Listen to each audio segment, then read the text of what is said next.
Hey guys, this is Zach and Colton from Tired Axe Outdoors. Today we are talking about a new product that we got, so stick with us and check it out.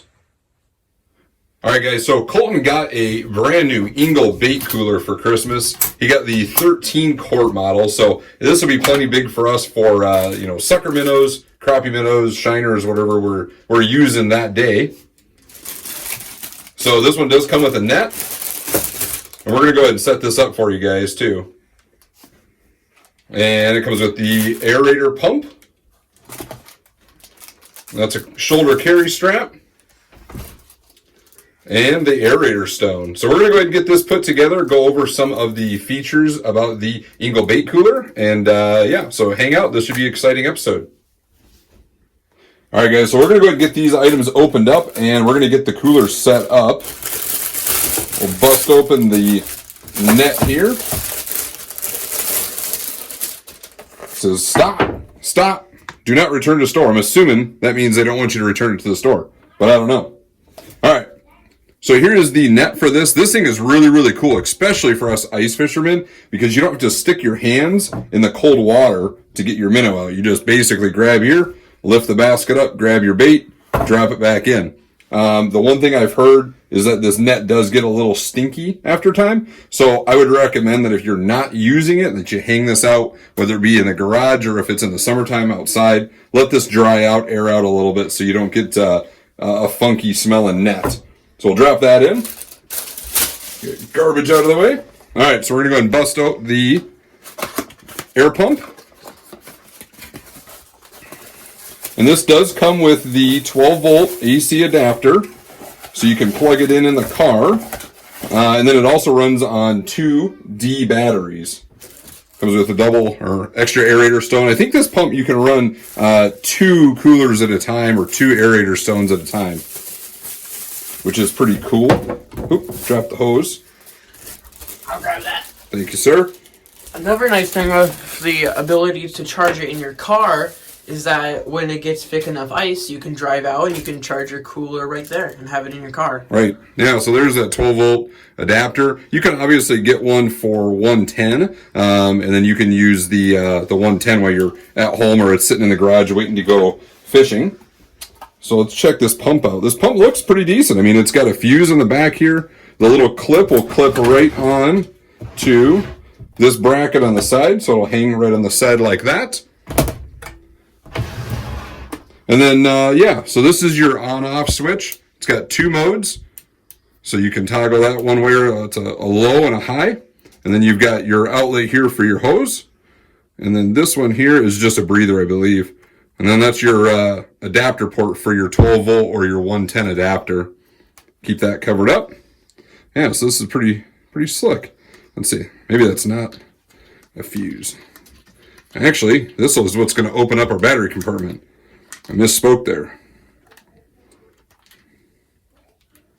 There we go. All right, so there's the inside of our pump, 2D batteries. So we'll go ahead and try that with those, and then we'll try running it with that 12-volt once we're in the car. All right, so we went ahead and threw a set of batteries in this thing. And one more thing I wanted to point out with this. So this is actually the air breather. This is your outlet for your hose. So we'll take our hose, attach that to right there. Get that worked on. Some of these hoses you got to stretch a little bit like fuel line. So you want to kind of get that down in there like that. So you don't have that pop off. And then your aerator stone is going to go right on the other side here. So open that up. All right, got our aerator stone right here. Same thing. Just slides right onto the hose. And get it on there as far as you can. Like that. All right, so one other cool feature I noticed about this is it does have a waterproof seal that runs along the perimeter. So, this pump itself is relatively waterproof, I would assume. And that's going to help, if it's raining or if it's wet, you don't have to worry about the pump burning up. So we'll go ahead and get this mounted on the side of the cooler.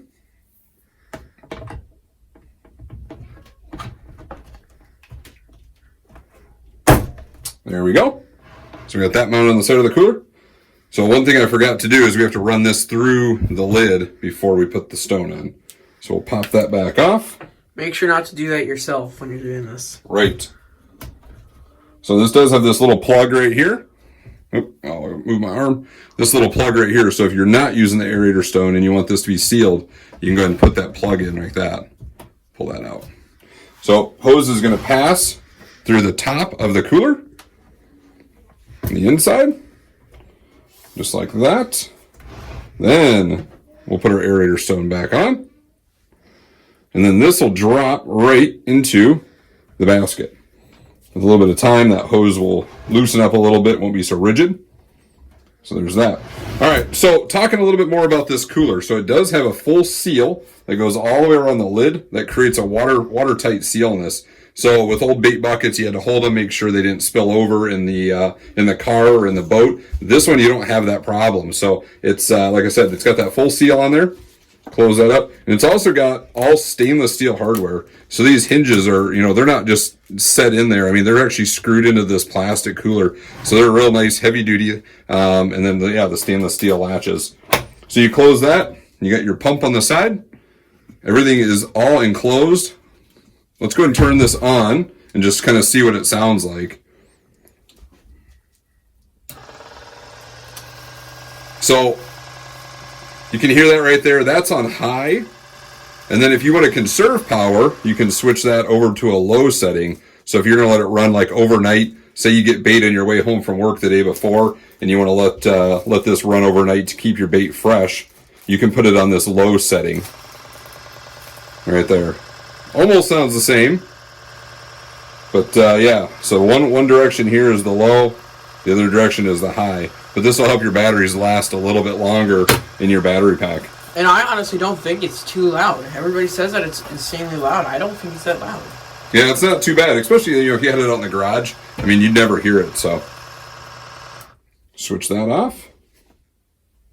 All right, guys, so that's that for the cooler. We're not going to put our shoulder strap on right now. Colt and I aren't really big fans of shoulder straps, so we'll tuck this away with the extra stone and save that for a day. We might want to use it if we got to maybe walk into an area, but we'll set that off to the side. We're going to go ahead and get this out on the ice, check it out, play with it, get some bait in it, and then give you guys our feedback and feelings after that.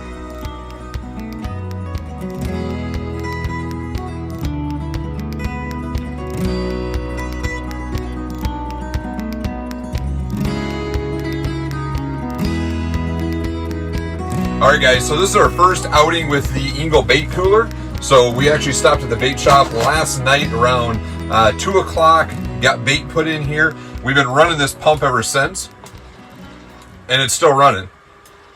There we go, yeah. So we put batteries in this, just dollar store D batteries, and this little pump right here. So we put those in, and like I said, it's been running nonstop. I ran overnight last night off of those two batteries, so it's still going, and it's almost noon the next day. So almost 24 hours. We'll let it run a little longer just to kind of see when it dies. It is a little loud, but we live in a smaller house, and it wasn't too intrusive. We just kind of put it back in my workroom and shut the door almost all the way, so it wasn't so bad there. But like I said, I mean, our initial impressions on the cooler, this thing is built really, really well. It's tough, it's durable, and it's kept all of our bait alive. I'll bring you guys over here and show you. Get that unsnapped. So we still have a full basket of shiners and fatheads.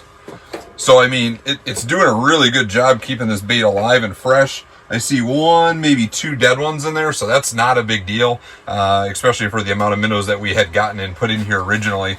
So it does have a little bit of that fishy smell. So the net smells like funk. Eventually it probably smell like bait fish, or a bait shop. So if you're keeping it in your house, that's something to keep in mind. But we'll go ahead and get it cleaned out, air out the net, and then we'll see, so we'll let you guys know kind of where we're at on the smell come that point. But like I said, our overall impressions of this thing is great. I mean, this is going to be a huge asset to us, and it's going to allow us to keep bait for longer than just, a few hours or worrying about, minnow buckets spilling over. All right, guys, so thanks for checking out this episode, talking about the Engel Bait Cooler. This is the 13 quart. We appreciate you guys checking out these videos. But before you leave, make sure, you might be setting a hook over here. before you leave, make sure you subscribe to the channel. Hit that subscribe button. Turn on notifications. You don't want to miss any content coming out. We're going to be stepping up our game on videos and trying to get more content towards you guys. So stay in the loop. Head over to Instagram. Check us out there, right down here, at Tired Axe Outdoors on Instagram. And make sure you hit up our website at www.tiredaxeoutdoors.com. Pick up your merch. These hoodies will be in there real soon. This thing is super nice, testing it out right now on the ice. So until next time, we'll talk to you guys later, and we'll be waiting on a flag.